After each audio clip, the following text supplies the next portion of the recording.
Did you go vote today? I did, sir. Who you vote for? Absentee voter. Who you vote for? I'm a Mississippi. I'm a Louisiana Who resident. you vote for? I'm a Louisiana resident. Rob, how you doing? Who running anyway, good evening to you, and welcome to Talking Sports Live with Deuce McAllister and Rob J. It's brought to you by First Commercial Bank, where business is personal. Good evening, man. Good to have you back in the studio with. Yeah, it's definitely a pleasure to be back in the studio. I heard last week that you had a great show. You're trying to run me off, and definitely want to thank Rick Cleveland for coming in. You were party promoting last week, but we'll see if we can have a great show. You're listening to Talking Sports Live with Deuce McAllister and Rob J. On the line with us is Lonzo Hardy. He is the brand new athletics director at University of Arkansas at Pine Bluff. Mr. Hardy, thank you so much for joining us this evening. Congratulations on your new job, and take it easy on Jackson State when the two meet. No, we asked Jackson State to take it easy on us once we get on board. We know it's going to be a challenge.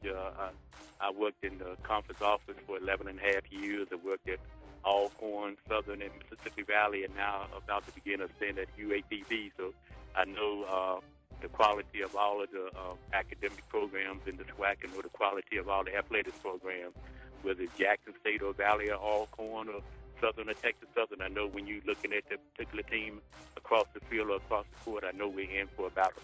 All right. Thank you, sir. Good luck to you this season.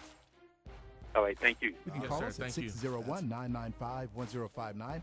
Hit us up on the web at TalkingSportsLive.com, which will connect you to our Facebook and become a friend. Joining us in the studio now, we are so pleased to have the new athletics director of the Jackson Public Schools, Mr. Clinton Johnson. He was principal of Callaway High School, among other things, and now he is the athletics director of the Jackson Public Schools. Welcome, Mr. Johnson. Thank you. Cautiously excited about this endeavor, but we have a good vision, a great vision for athletics in the KPS school system. We're looking at improving facilities. We're looking at improving coaches, getting quality coaches in, and providing training for those coaches. And at the same time, we're going to focus on that. Call on the line. Corey is on the line. Good evening, Corey. How you doing this evening? Evening, guys. How y'all doing? Pretty good. Listen, I wasn't calling to ask the administrator or the athletics director any questions. I was mainly calling to talk to Deuce. I'm from Tupelo, Mississippi, a long-time diehard Ole Miss fan, and I'm only 27 years old. But growing up, in my adolescence when I started playing football, Deuce, you were a hero. I mean, you were catch-22. Still got a bumper sticker on the car my dad gave me when I turned 16 to drive.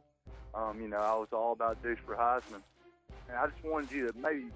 Not now. I don't want to interrupt your all's interview, but just get some of your thoughts on Ole Miss, man. What lured you to Ole Miss? Like I said, all time, probably one of the greatest running backs to ever walk through. I love you so much, you and Romero.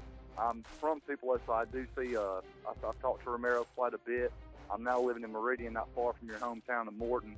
I just a diehard fan and just jumped at the opportunity. That's the hour. to You give still you a not call. gonna tell me who you voted for? No. Oh man. Before we went to the break, had a caller on the line, and he was really singing your praises, Deuce, about your experiences at Ole Miss. You want to respond to him? Yeah, I mean, I definitely thank him for following my career. It was one that those 4 years, you could never get back, and I definitely enjoyed it. Played with some great guys, had an awesome experience. Just going back and looking at it, Coach Tuberville and Coach Cutcliffe really prepared me to get ready for the NFL. Just some of the experiences, and you wouldn't trade that time for anything in the world. Those college days, you wish you can go back for them, but once they're gone, they're kind of. This is our time where we dedicated to hot topics, and Deuce, we have a lot of hot ones today. The NBA lockout is one of them, and you told me a moment ago that the NBA owners are suing the players. Yeah, basically what happened was the owners have sued the players for unfair labor. They're trying to get an agreement, but labor practices. And the Players Association feels like it's another tactic of bad negotiations by the NBA owners. So, it's looking really bad for those guys right now as far as games are concerned. They've canceled a lot of things as far as some of the things that the rookies would normally be doing, maybe as far as practicing in Vegas, and maybe training camp will get pushed back. But as it looks right now, don't look for those guys to be playing until January. I still say, that some of those players are making way too much money, man. That sit at the end of the bench. What you mean that sit at the end of the bench? Well, like say for instance, you got I'm gonna go with the Knicks, like Amari Stoudemire and some guys like that. Your top players, and then you got some poo-putt players. Say like a guy that rarely plays. A guy that rarely plays. He would have been you. An individual like you. I mean, what in the world would he be doing making $2, $3, $4 million? Come on, man. He need to make about $15,000. He gonna make more than $15,000. I mean, I understand as far as base minimum is concerned, and that's where you as the general manager that negotiated that deal, and his agent, or you and the general manager, the player's attorney, negotiate that deal. That's their fault. I mean, and they've gotten themselves into a lot of bad deals. You know, I can remember back where Larry Johnson had been retired for 3 or 4 years, and the Knicks were still paying him. Still paying. They still paying Allen Houston, I think. You're probably right. You know, Allen Houston is probably still getting paid for that that's terrible not deal. fair. You signed it. You signed him up for it, so you can't blame Topic, anybody. the Philadelphia Eagles, breaking news, have just signed somebody else. Yeah, the Ronnie Brown. You know, the Philadelphia Eagles have just become the Miami Heat of the NFL. You know, Don't be call interesting them to that. see that's what how fans pull from them, how Philly pulls from them, and you know, do they come out of the box on fire, or who gets the touches? You know, They still as ain't far gonna do nothing. why not? Because, I mean, you're getting all these players in there. They trying to buy a team like the Miami Heat did. It didn't work, did it? But there's going to be some talented teams that's already got a team that's going to beat the Eagles. Well, it depends on it. I mean, because you got Ronnie Brown, Michael Vick, you got Vince Young that can come in and fill in for Michael Vick. You can think about some of those packages, Deshaun Jackson, Macklin. You know, they got some awesome packages, but I think it'll work, Rob. Okay, let me take this.